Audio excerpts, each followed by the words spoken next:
मध्य प्रदेश की दतिया विधानसभा सीट पर होने वाले उपचुनाव से पहले बीजेपी ने चौंकाने वाला फैसला लेते हुए प्रदेश के पूर्व गृह मंत्री रहे और दतिया की राजनीति का बड़ा चेहरा नरोत्तम मिश्रा का टिकट काट दिया है।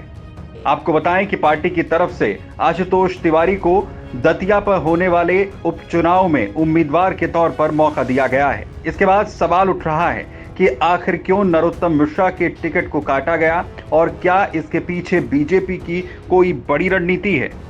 दरअसल दतिया उपचुनाव से पहले डॉक्टर नरोत्तम मिश्रा पूरी तरह से सक्रिय माने जा रहे थे। उनके नामांकन पत्र खरीदने की भी बात सामने आई थी। इतना ही नहीं, पिछले कुछ समय से उन्हें राज्यसभा भेजे जाने की चर्चाएं भी तेज थी। लेकिन जब उम्मीदवारों की सूची आई तो पार्टी ने सभी अटकलों पर विराम लगाते हुए आशुतोष तिवारी को मैदान में उतार दिया। इसके बाद इसे नरोत्तम मिश्रा के लिए एक बड़ा झटका माना जा रहा है। वहीं राजनीतिक जानकारों का मानना है कि बीजेपी मध्य प्रदेश में नए नेतृत्व को आगे बढ़ाने की कोशिश में है। दतिया इसका सबसे बड़ा उदाहरण माना जा रहा है। पार्टी लंबे समय तक एक ही चेहरे पर निर्भर रहने के बजाय नए पीढ़ी के नेताओं को मौका देना चाहती है। आशुतोष तिवारी को टिकट देना भी इसी बदलाव का संकेत माना जा रहा है। आपको बताएं कि डॉक्टर नरोत्तम मिश्रा कभी शिवराज सिंह चौहान सरकार के सबसे ताकतवर मंत्रियों में गिने जाते थे।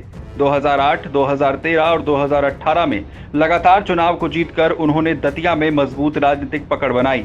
लेकिन 2023 के विधानसभा चुनाव में उन्हें कांग्रेस की राजेंद्र भारती से हार का सामना करना पड़ा।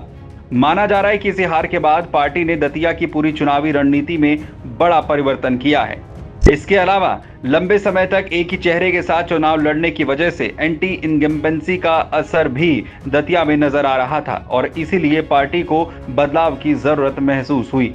बीजेपी पहले ही कुछ उपचुनाव में अप्रत्याशित नतीजों का सामना कर चुकी है और ऐसे में पार्टी इस बार कोई जोखिम नहीं लेना चाहती थी। लेकिन सबसे बड़ा सवाल नरोत्तम मिश्रा के लिए है कि आखिर उनका राजनीतिक भविष्य क्या होने जा रहा है। राजनीतिक एक्सपर्ट्स का कहना है कि फिलहाल उनके सामने कई विकल्प हैं। उन्हें चुनाव प्रचार में स्टार प्रचारक की भूमिका भी मिल सकती है, संगठन में बड़ी जिम्मेदारी दी जा सकती है और राष्ट्रीय स्तर पर भी उनकी अहम भूमिका हो सकती है। उनकी केंद्रीय नेतृत्व से नजदीकी को देखते हुए भविष्य में सरकार या संगठन में नई जिम्मेदारी मिलने की संभावनाओं से भी इनकार नहीं किया जा सकता। हालांकि अगर मध्य प्रदेश की राजनीति की बात करें तो बीजेपी की तरफ से चौंकाने वाला फैसला कोई पहली बार नहीं लिया गया है।